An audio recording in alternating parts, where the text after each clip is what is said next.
Just because some sugar water has some vitamins and minerals added to it doesn't make it healthy. Hey, welcome back to my channel. I'm Sarice. I'm a registered dietitian and I'm passionate about nutrition education. I hope that each bite-sized chunk will help you get a better understanding of nutrition and just how the body works. And you're welcome to subscribe if you're interested in such topics. I'm really excited about this video because it can really empower you as a consumer. Today's video is all about understanding food labels. Before I take a deep dive into food labels, I'll start with a little refresher/intro. I've already mentioned the word metabolism in a few of my videos, but in case you're not familiar, metabolism is essentially the flow of energy throughout the body. And I don't mean energy in a metaphysical sense, although I'm all for a healthy chi, but in nutrition terms, energy is the fuel we get from food and it's measured in calories. The energy or calories we get from food get absorbed in the body in 3 different forms. Glucose, which provides us with 4 calories per gram, amino acids, which also provides us with 4 calories per gram, and fatty acids, which provides us with 9 calories per gram. These calories will then be burned for fuel, or if you ate more than what your body required, they'll be stored in the body in the form of adipose tissue. When you hear statements like, I have a slow metabolism, or I have a fast metabolism, they're really referring to how quickly and efficiently calories get processed in the body. Now let's move on to food labels. Go and grab some food packages that you have around the house. It'll make it easier to follow. The food label is like the ID card of the product. The information provided on the food label may differ slightly from country to country, so I'll be covering some of the main points that are similar in most. So if you take a closer look, you'll notice that there are a few things that are stated, like the name of the food and a description. For example, the names of these products don't mean much to people who aren't familiar with the brands. In fact, they're not even real words. So the description lets you know what these products actually are. There must also be an ingredient list in descending order, meaning that whatever's at the top of the list is the component that's most abundant in the product. So remember that next time you see sugar at the top of the ingredient list. The quantity of specific ingredients should also be stated, and that's also something you want to pay attention to. And one of the most important pieces of info, the product's nutrition facts. So here you'll see the amount of calories per serving size, emphasis on the serving size, because you'll often see manufacturers boasting only 100 calories per serving or only 4 grams of sugar per serving. But what is a serving? what the manufacturing companies determine the serving to be isn't necessarily what you call a serving. If you look closely, one serving could be half a candy bar, 1 cookie, a half a cup of juice. So as you see, you could easily eat 2 or 5 of these servings and bam, just like that, 500 calories on something that probably didn't even get you full. With just a few simple calculations, you can find out how many calories or other macronutrients there are per serving. So if you're interested in a video where I explain how to do those calculations, just let me know in the comment section.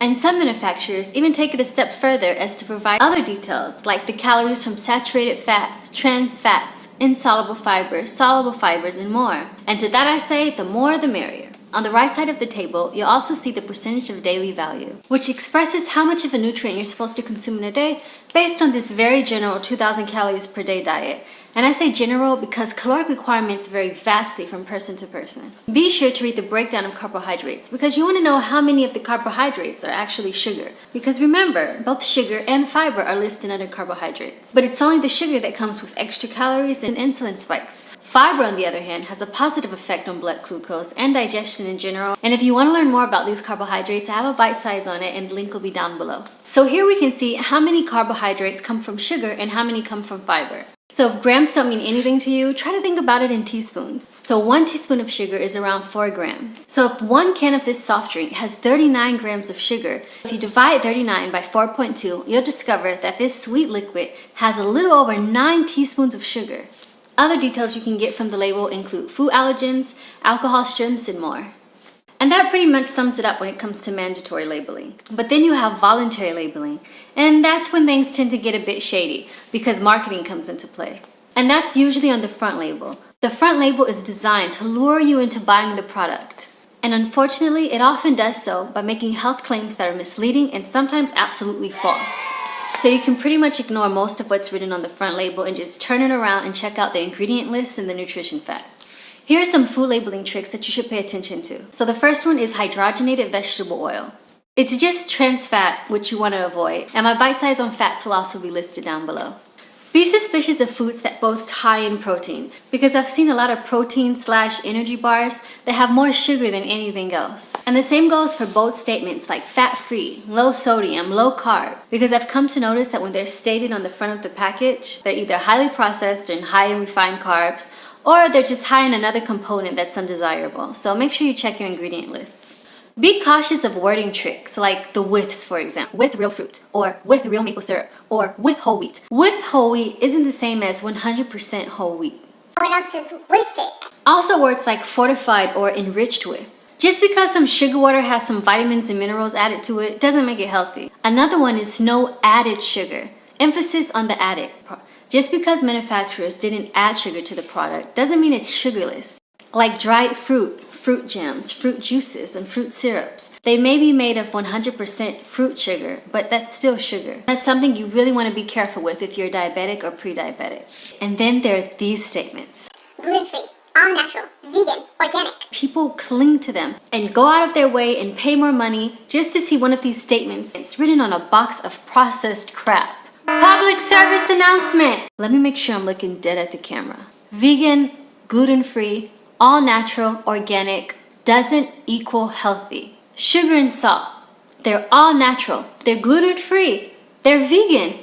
But too much can kill you. So please, be a smart consumer and look on the details on the back of the package that manufacturers probably don't expect you to look for. Food labeling isn't perfect yet, so you have to keep your guard up. So as a rule of thumb, if one of the first ingredients in a product include one of the sugars we talked about, some type of refined carbohydrate, or some type of hydrogenated oil, put it back. If the ingredient list is more than 2 or 3 lines, it's probably highly processed. Which goes to my last tip for today. If you're eating mostly real food, you don't even have to worry too much about nutrition labels. Like always, if you have any questions, you're welcome to ask me down below in the comment section. And the next few videos, I'll cover related topics like preservatives and other food additives, sugarless sweeteners, and more. Like, share, and subscribe to my channel. And you'll also want to follow me on some of my other social media accounts, especially Instagram, because that's where I share stories and tips and elaborate on the week's bite size and other fun stuff. And that was your bite size chunk for today. See you next week. Peace. Shalom. This is not sponsored, by the way. In fact, I should cover this up. They're not paying me.